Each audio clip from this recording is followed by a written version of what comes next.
ดដំឡូងមីកសិករនៅភូមិឡាអិនឃុំតើនស្រុកកូនមុំខេត្តរតនគិរីគឺជាក្រុមផលិតមួយដែលត្រូវបានបង្កើតឡើងក្រោមការគាំទ្ររបស់គម្រោងបែងចែកដីដើម្បីសង្គមគិច្ចនិងការអភិវឌ្ឍសេដ្ឋកិច្ចដំណាក់កាលទី3ឬហៅកាត់ថា LASET 3នៅឆ្នាំ2024 បច្ចុប្បន្នក្រុមផលិតនេះមានសមាជិកសរុបចំនួន34នាក់ក្នុងនោះមានស្ត្រីចំនួន16នាក់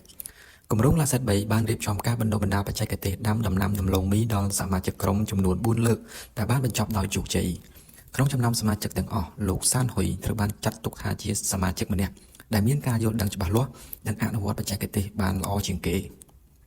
មុនពេលចូលរួមជាសមាជិកក្រុមផលិតក្នុងគម្រោងលោកសានហ៊ុយអាចដាំដំណាំដំឡូងមីបានផលស្ងួតត្រឹមតែប្រមាណពី8ទៅ9តោនក្នុង1ហិកតាប៉ុណ្ណោះប៉ុន្តែបន្ទាប់ពីបានចូលរួមក្នុងក្រុមផលិត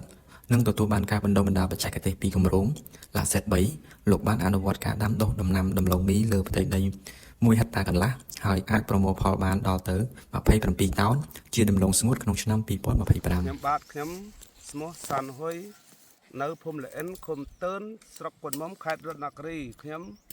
សមាជិកផលិតលងមីក្រុមអង្គការ LASET 3ទីកូនចិកទេសដាំដំឡូងនេះ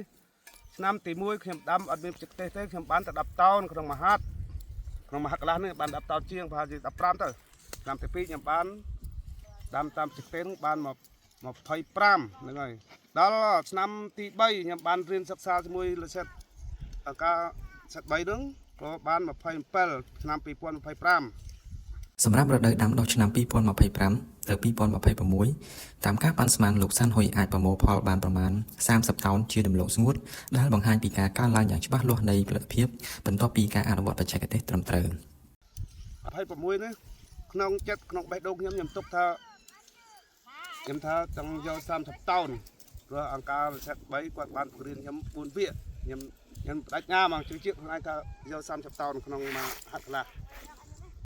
ជាមួយគ្នានេះលោកសាន់ហ៊ុយក៏បានបង្ហាញពីបំណងប្រាថ្នាដែលចង់ចែករំលែកបទពិសោធន៍និងបច្ចេកទេសដាំដំឡូងមីរបស់ខ្លួនដល់កសិករផ្សេងទៀតដែលមានបំណងសិក្សានិងនៅមិនទាន់យល់ច្បាស់អំពីបច្ចេកទេសដាំដំណាំដំឡូងមីក្នុងក្របខ័ណ្ឌគម្រោង LASET 3ដើម្បីរួមចំណែកលើកម្ពស់ផលិតភាពនិងជីវភាពរស់នៅរបស់កសិករនៅក្នុងសហគមន៍